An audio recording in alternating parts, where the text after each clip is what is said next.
Now, in talking to some of you and with my own experience, I want you to look right here, down here at the bottom.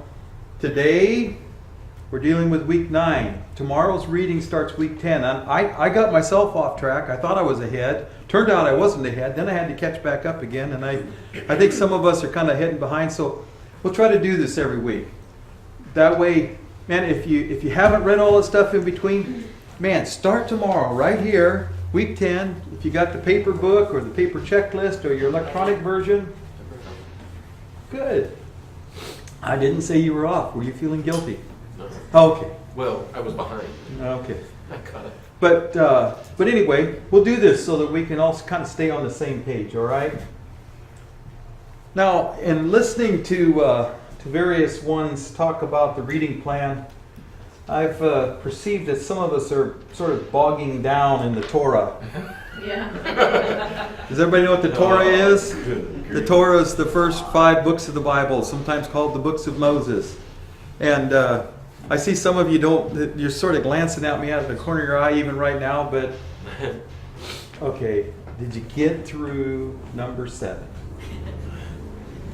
John told me yesterday it's the second longest book in the Bible. It's 89 verses, and it'll say, Sam brought this wagon load of cool stuff, and he was from the tribe of Ephraim, right? Then you get down a few verses, and Bill brought a wagon load of stuff from the tribe of Gad. And it's exactly the same. You know what? When you hit it's okay to skim through some of that. Okay? I didn't say that real loud, but you know what I'm saying? Okay, you read it once. It's okay. You don't, I would say don't skip over the names though.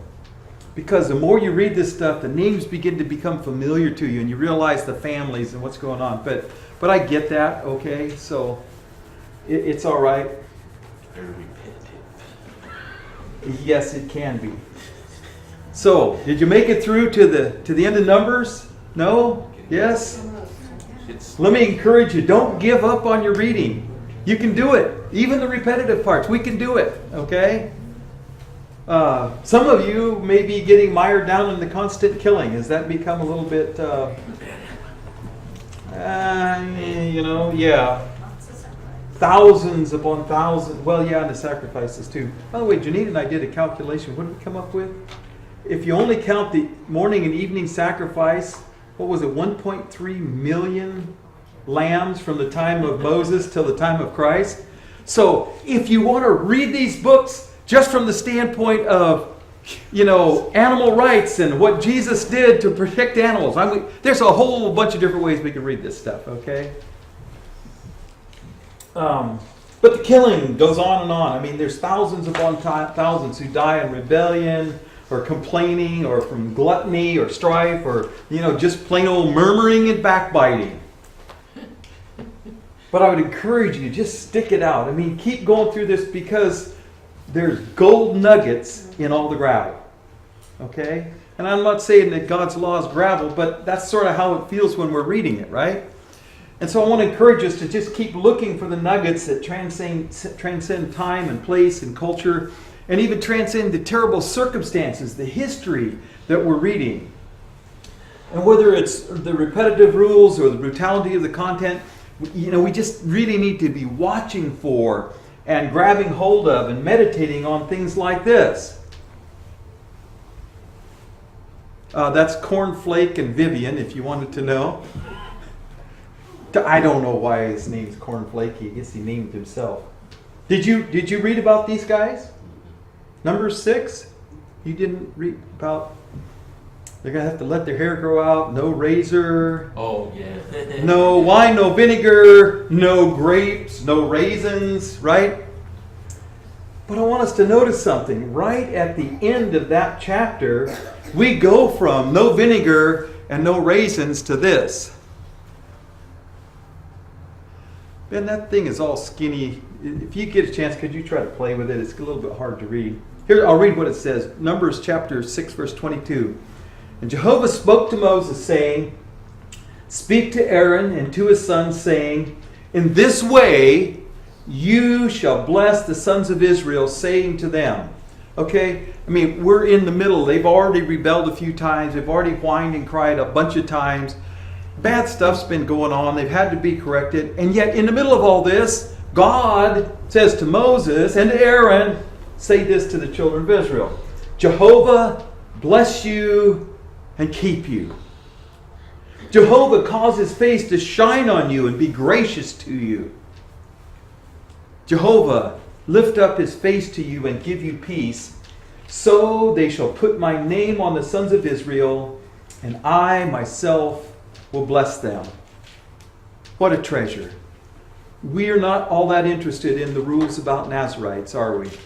Because it's just not part of what we do. And yet it's there. But at the end of that, we have this.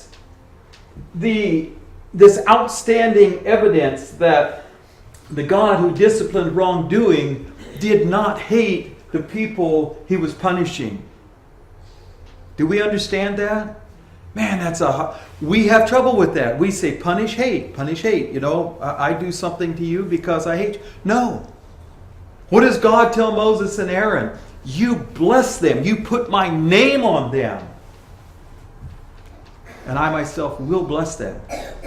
What better could you say to your husband or your child or your neighbor or your coworker, your friend, your fellow believer, than God bless you.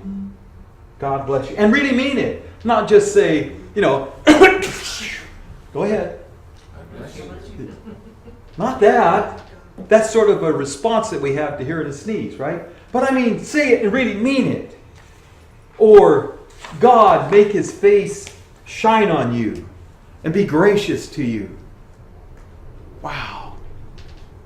You're asking for the gifts of God on the person you're talking to.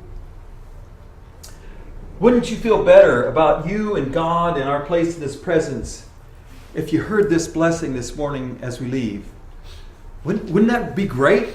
Now, we tend not to do that sort of thing in our churches because, after all, if we do it all the time, pretty soon we won't mean it. And if we don't mean it, then it's just repetitive, and then so we shouldn't say it. No! We should say it and mean it every time. Wouldn't it be great? Okay, so I'm saying as you go through this and you're thinking, man, I don't get why I have to read this.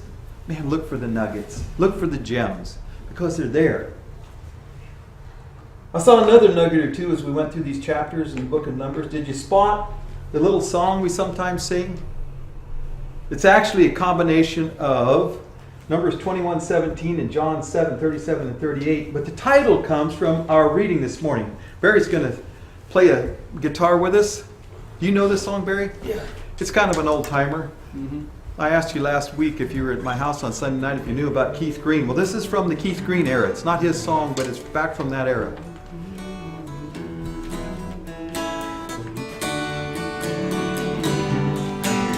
Everybody know this? Do you know it? Well, we'll sing it through twice. Here we go. I've got a river of life flowing out of me.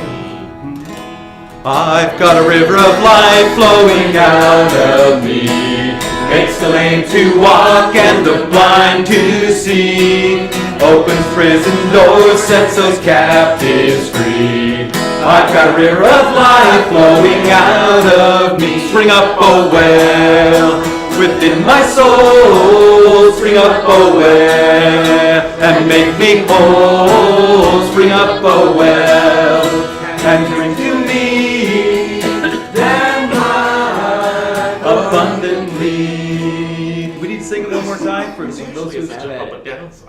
Well, some sing jump up and down. Sometimes the ladies say splish splash. But however, if you want to put that in, here we go. We're going to do one more. I've got a river of life flowing out of me. Makes the lame to walk and the blind to see. Opens prison doors, sets the captives free. I've got a river of life flowing out of me. Spring up, oh well, within my soul. Spring up, oh well, and make me whole. Spring up, oh well, and bring to me that life abundantly. Now, did anybody notice that as you were reading? Because it said the Israelites. Thank you, Barry. I appreciate it. Spring up, oh well. I don't know what that well was. artesian. There are artesian wells over in the Holy Land area.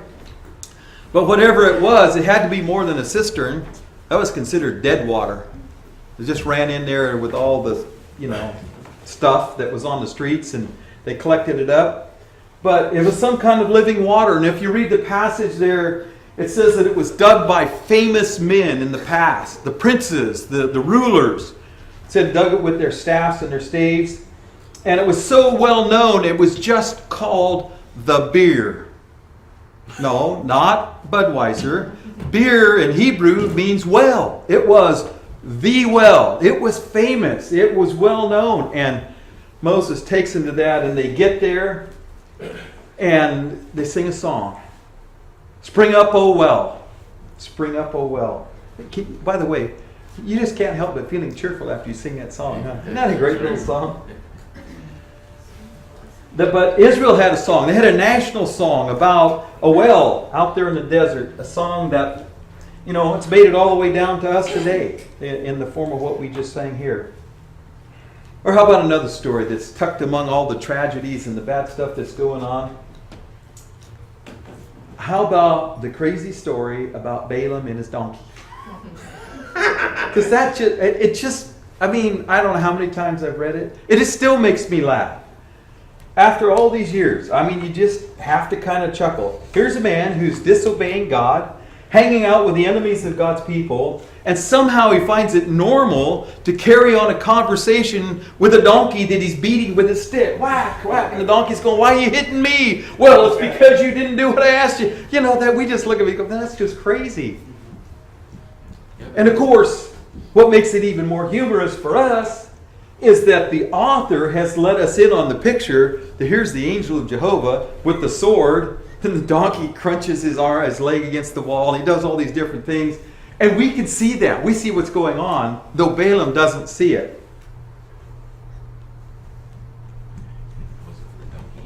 But it isn't. But the story progresses, and what we find out is that the book of Numbers isn't a comedy. It's a tragedy. But you know what? I think what we need to get a hold of is that it's a tragedy that we need to read and we need to heed. Last Sunday in December, we did an introduction for this whole thing of reading through the Bible. I want to look again at a passage we read there. And what it is Asaph, who was the leader of the choir at one point in the temple, very famous for his musical ability, he writes this song, and it's his take on his ancestors' penchant for going against God. This is from Psalm 78, starting in verse 5. It says, He decreed statutes for Jacob and established the law in Israel, which He commanded our ancestors to teach their children, so the next generation would know them, even the children yet to be born. And they in turn would tell their children. Then they would put their trust in God, and they would not forget His deeds, but would keep His commands. They would not be like their ancestors, a stubborn and rebellious generation whose hearts were not loyal to God, whose spirits were not faithful to Him. And really that sentiment, that thought, that principle comes down to us today, that we learn the stories, that we understand the stories, that we draw from the principles that are in those stories so that we and our children and our children's children will live their lives differently.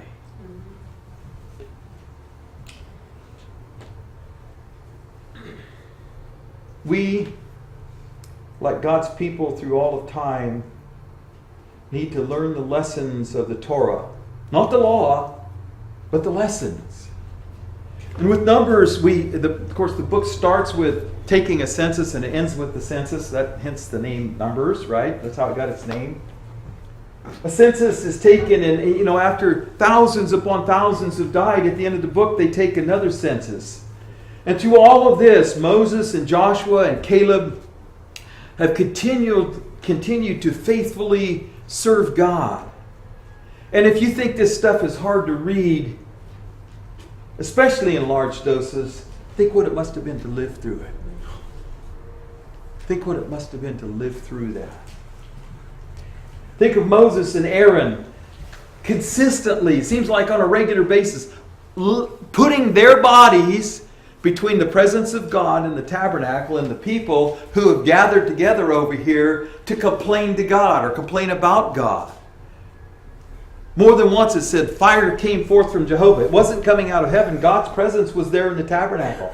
There was a flame that shot out of the tent and said consume people. Right there in front of the tabernacle. In fact, if there was one point that I read here in Numbers this week where it mentioned the fact that the people quit gathering by the tabernacle. They got smart about it, right? They didn't learn not to complain, but they learned not to get too close. And of course, the low point in the whole story and all that we read last week is Numbers 13 and 14, where the spies go up into the land. They go Hebron, Valley of Eshcol. By the way, do you know who was buried at Hebron already? Before that, older than Isaac, Abraham and Sarah, Isaac, Rebekah, all the ancestors. Jacob is buried there. And of course they're packing Joseph's bones to bury him there. And God says, go on up and take it. And what happened? 10 out of the 12 said no. Oh, we're just tiny little grasshoppers and those guys are giants and we can't do it, right? And so the people, they were ready to kill Moses and Aaron. Here's Moses and Aaron standing between them and God. And God said, that's it. You complained and said your children might be in harm's way if I sent you up there. So guess what? You're going to all die and your children will be the one who go in. God had prepared a day of occupation. And on the day that it was ready, he told them to go and occupy. What's not said in the text, but what we know from history and from archaeology, is that right here at this time, whole civilizations have collapsed. The Mycenaean civilization, the Minoan civilization, the Hittites, the old Babylonians, the Canaanites, the people who lived in what's now Syria, all of the civilizations had collapsed. They could no longer sustain cities. Cities are abandoned. People go back to living on the road, running their herds and their flocks because of earthquakes, drought, and famine, and then the warfare that came as people started moving around. And we know historically at this time that the whole mountain range from Jerusalem going north was abandoned. It was already empty. And God says, go. And they said, no, we don't want to do it. It was ready to be occupied on God's timetable with little bloodshed. God had been sheltering Israel in Egypt, taking care of them in good circumstances with plenty of food so they could multiply and go and inherit what he had promised Abraham and Isaac and Jacob. And Israel refused to go. Hard to read? Yeah. Harder to live through? Yeah. It was even worse. How did Moses and Aaron and the rest of the leaders go on? At one point, Moses even asked God, God, what do you have against me? That you gave me these people to lead around? Do you hate me? That's sort of what he's asking, right? But I can tell you what Moses did to get through it. He sat down and he wrote what we think is one of the oldest songs in the Bible, Psalm 90. And we're going to look at that for a few minutes this morning. Because I think there's some lessons in there, some big picture stuff that can help us get through hard times.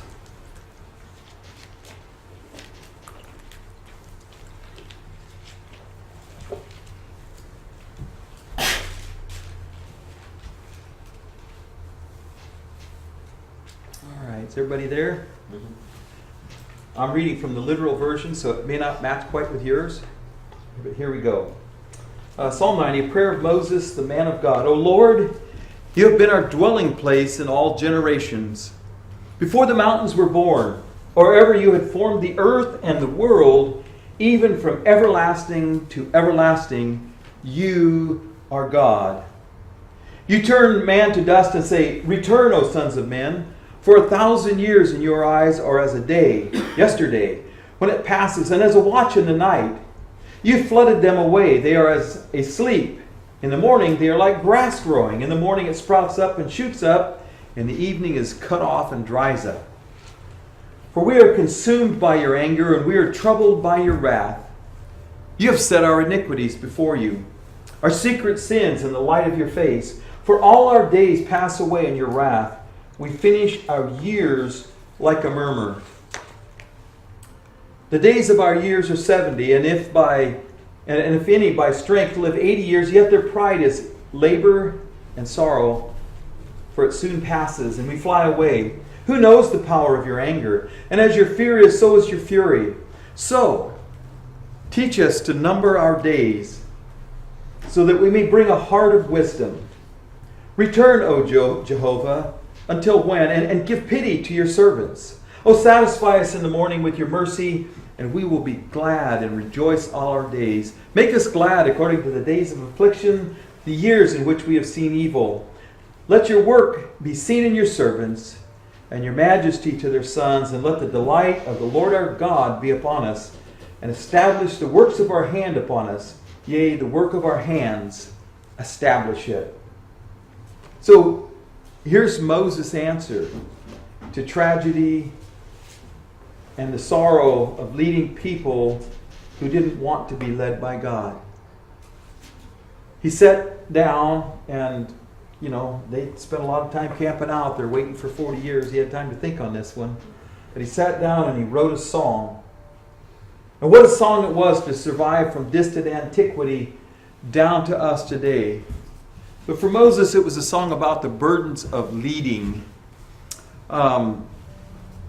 Whether he was a leader or not, it was going to be a burden for everybody. But for him, this is how it shook out. And so I want to look for a few minutes at the burdens of leading and how Moses deals with it in this song. Because there's a thinking process going on as he's working his way through writing this song. And I love where it ends up at the end.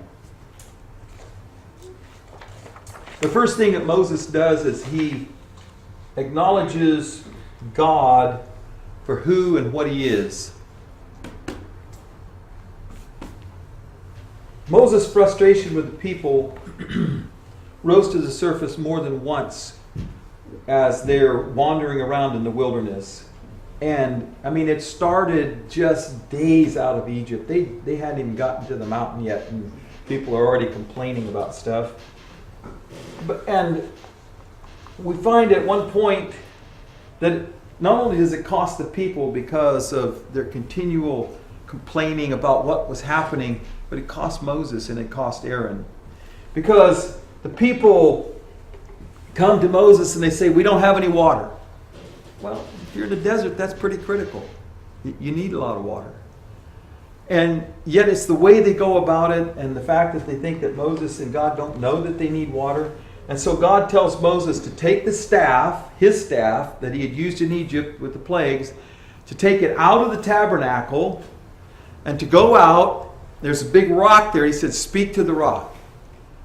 And you remember what Moses did? He said he struck the rock. He hit it. He had done that once before. That was God's command earlier. Strike the rock. The rock will produce water. So in this case, he does it again. And it seems to be at a peak of frustration with the people. And maybe a peak of his frustration with God for requiring him to lead. And so he hits the rock.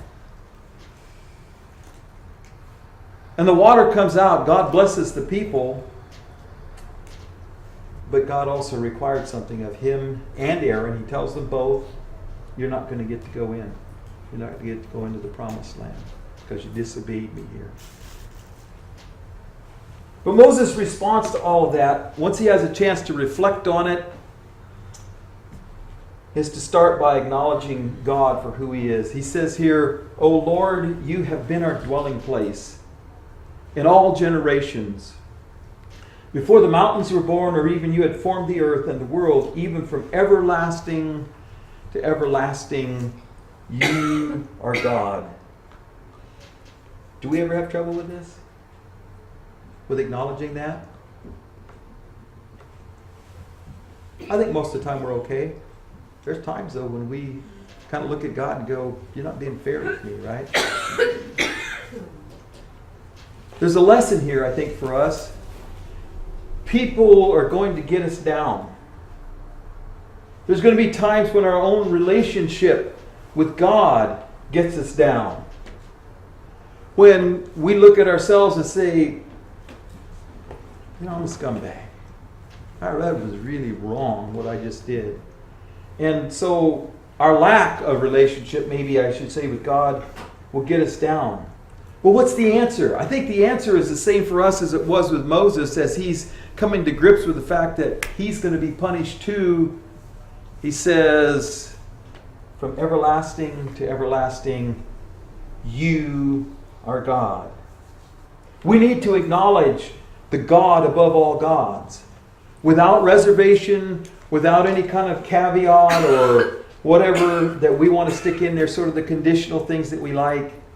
Our relief, our hope, our answers start with our view of and our honoring of God for who He is. That was what Moses had to do. And I believe that's what we need to do. The whining and the crying and the complaining and the moaning and the groaning, all the stuff that we can do, we need to start with honoring God. And some of those other things will be put into perspective. So, first of all, we need to honor God for who He is. Second, we need to realize that God is the keeper of cosmic and temporal time. Moses says this, you turn a man to dust and say, return, O sons of men, for 1,000 years in your eyes are as a day, yesterday when it passes, and as a watch in the night. You flooded them away. They are as a sleep. In other words, just it went by like that. You go to bed. Okay, let me put it this way. It's like the kids when you finally get them to go to sleep before Christmas. And you talk to them, it's like, well, I just went to sleep and now it's Christmas, right? Well, he's saying that's the way it is with our life. We close our eyes and bang, it's gone. In the morning, they're like grass growing. In the morning, it sprouts and shoots up. In the evening, it is cut off and dries up. I got to say, Moses was feeling really mortal as he sits down and he writes this song. He's sitting before God. He's acknowledging God for who He is. And yet he's feeling how short his own life is before God. We are like grass. Now, metaphors in the Bible sometimes escape us, don't they? Because they're cultural or they're regional or they have to do with the time they were set in. But do we get this thing about the grass turning brown fast? No. If you live in California, you should, right?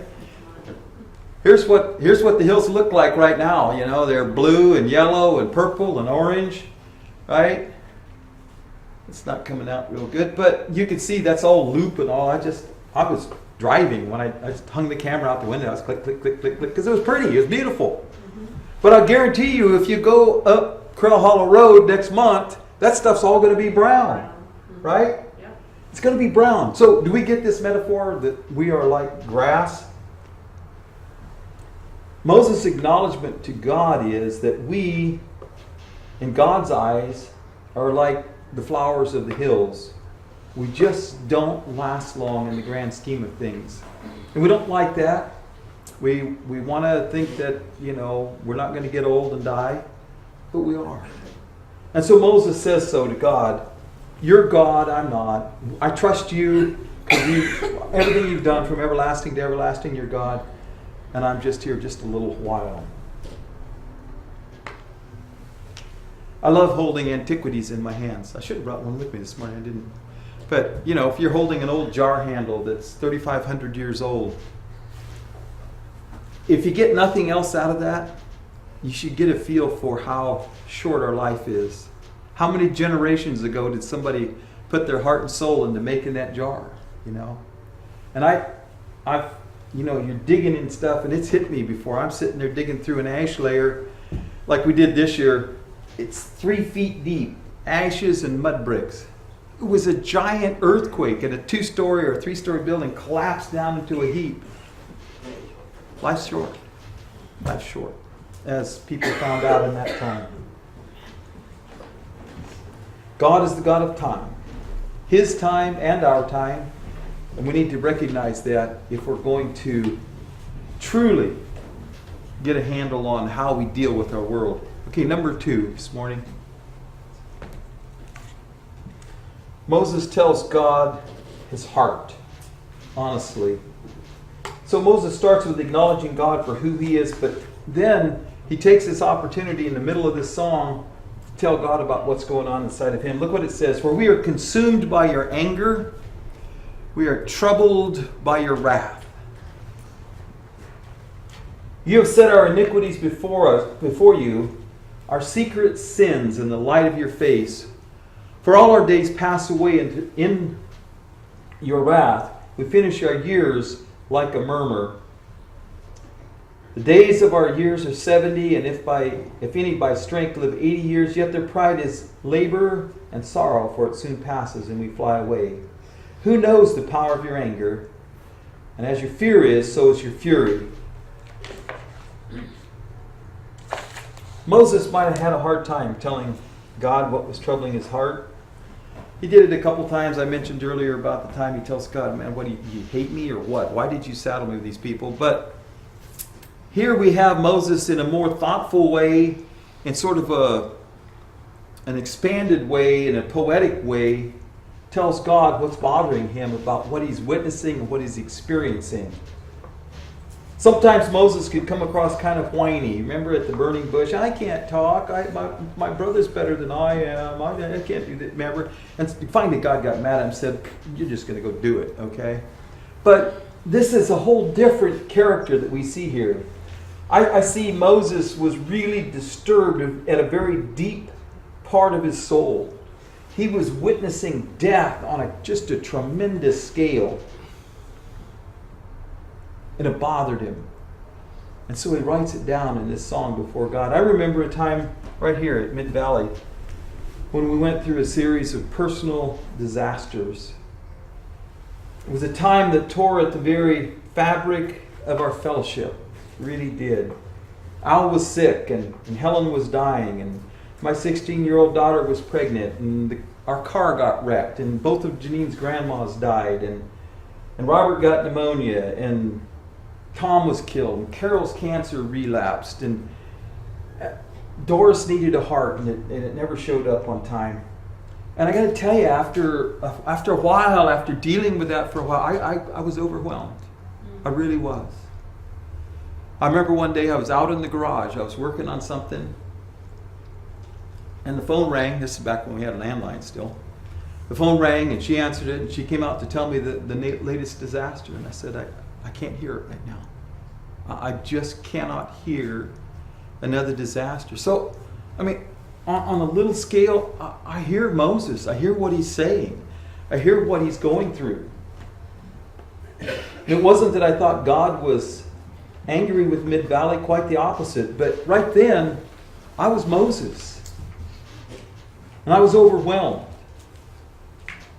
I didn't write a song. I'm not gifted that way, but I'll tell you what, there were many times I sang songs at the top of my lungs, driving my truck or whatever that somebody else wrote, because I was talking to God about where I was hurting and how it was affecting me, and what was going on in my life, and I was being honest with God. Can I say there's encouragement here? It doesn't sound very encouraging, but it tells us that we can speak honestly with God without fear of retributions. God's tolerance for whining is pretty low. But His tolerance for our anguish and His tolerance for our low spirits and His tolerance for our fears that we face as we go through life is very high. And He wants to hear from us. Moses' song, if God didn't like this song, you think we'd have it today? Moses' song was included in the Israelite songbook, the book of Psalms. And it's here for us today to read 3,500 years later. Here it is, it's ours. And we can speak these words to God in our times in the depth of the valley of despair. If we don't want to sing it or you don't know a tune that fits this, you know what? You can read this to God and say, God, this is me right now.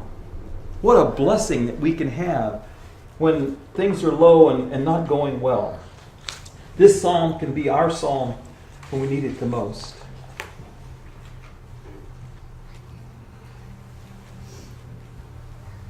Okay. I wrote down number 2, but it's number 3. The third thing that Moses does here, he acknowledges God for who he is. He tells God what's really on his heart. And the third thing he does is he begs for God's blessing. So teach us to number our days, so that we may bring a heart of wisdom. Return, O Jehovah, until when? And give pity to your servants. O satisfy us in the morning with your mercy, and we will be glad and rejoice all our days. Moses starts off by saying, teach us to number our days. Do you know that whole sermons have been written about that verse right there? You can go find them. Google it up on the internet, and you'll find a whole bunch of them. And while I suppose it's a worthy topic for a whole sermon, for Moses, it really was a plea from his heart. He was witnessing the destruction of at least 2 generations. People who had refused to number their days and paid the ultimate price. People who had used the excuse of their children's safety to disobey God. Moses meant it when he was pleading with God for a heart that will number our days, meaning recognize that they're God's and not ours, that they should be spent on God's way, not in our ways, okay? Numbering them.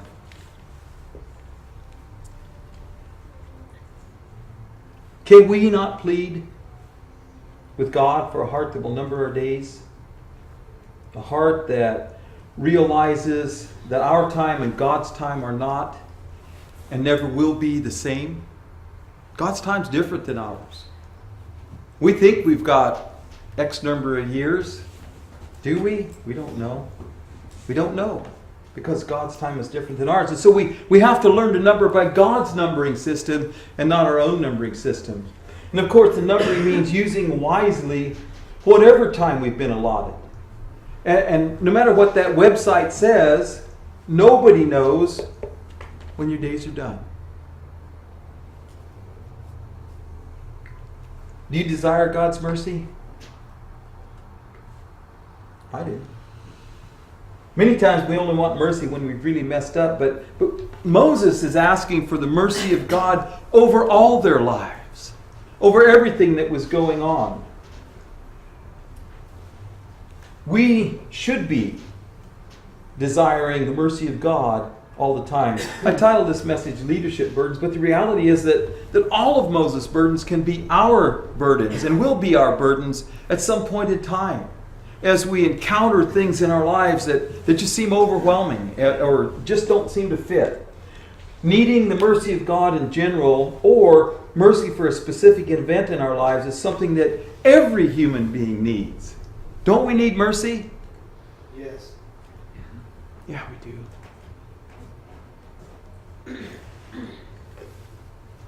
Need a little mercy now. But when we get God's mercy, are we satisfied with it? Or do we want more? Moses said he'd be satisfied with the mercy of God. I don't know. American Christians especially seem to have some need for attitude adjustment in this area. That the mercy of God doesn't necessarily extend to all of our wants and desires and wishes. Let's look at the second part of this. Begging God for mercy. He says this, make us glad according to the days of our afflictions, the years in which we have seen evil. Let your work be seen in your servants and your majesty to their sons. Let the delight of the Lord our God be upon us, and establish the works of our hands upon us. Yea, the works of our hands, establish it. I think Moses is saying here, don't ask for the moon and the stars. Moses is acknowledging here that it was right for God to afflict the people. All he's asking in return was an equal number of days of blessing and gladness. Too often, I think, as Christians, we ask God for no problems, no troubles, no sorrows, no anything that's negative. Moses says, no, it's not quite like that.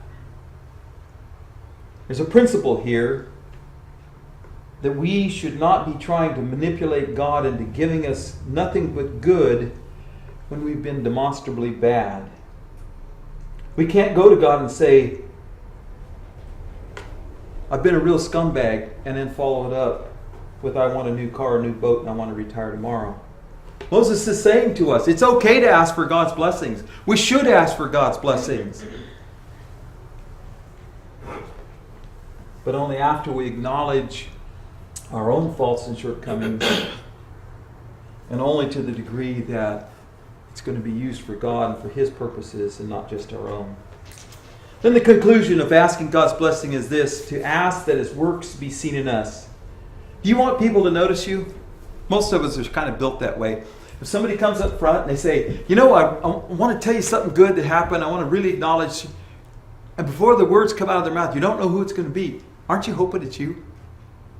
That's kind of how we're built, right? We've been that way ever since the teacher said, I'm going to give Johnny a gold star on the chart over here. And we're wishing it was us, but we only got a blue star, right? We're kind of built that way. It's very human to want people to see what we do. But Moses says, and our song should be, bless me to do your work and establish your work as I do it. That's what these verses say. This is critical to Moses.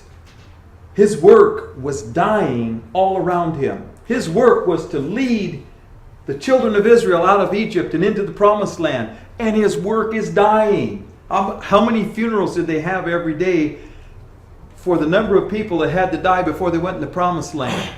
A whole bunch. A whole bunch. I didn't try to do a calculation, but it was lots and lots and lots. And so Moses' work is dying. The faithful were few, and the future was a dim trail of dying bodies and numberless graves. But Moses did not want his work before God to be futile. And so he wrote this song, this prayer set to music before God. We need to do the same thing. Sing this song to God. Let your work be seen in your servants and your majesty and your sons. That's talking about us. Let your work be seen in me and in my children. Then he says, let the delight of our Lord our God be upon us. Amen? Isn't that what we want? Pray the prayer, sing this song, cry out to God for a legacy of the soul that will go on into eternity. Who do you think Numbers was written for? All of us. Well, firstly, it was written for the survivors so that they wouldn't forget what had happened. Okay? Then it was written for the larger kingdom as they become a kingdom out of the tribes. And Tom, you're right. It's also written for us. It's written for us. It was a reminder to the people of God all throughout the rest of the Old Testament. We're looking at one psalm. Psalm 95 is connected to this. Other psalms mention the time in the wilderness and all the bad things that happened. We get down to the New Testament. There's two full chapters in the book of Hebrews, chapter 3 and 4, that talk about this very time right here at Kadesh Barnea. And as we look at Moses' song, we need to assimilate. That means take into ourselves and make it part of us what the lessons were that he learned from his time in the wilderness. And if we'll do that, if we'll take it into ourselves and make ourselves different because of what Moses had to say, you know what? Our lives are going to be different. Our children's lives, our legacy is going to be what we want it to be. The Lord bless you and keep you. The Lord make His face shine on you and be gracious to you. The Lord lift up His countenance upon you and give you peace. Amen? Amen.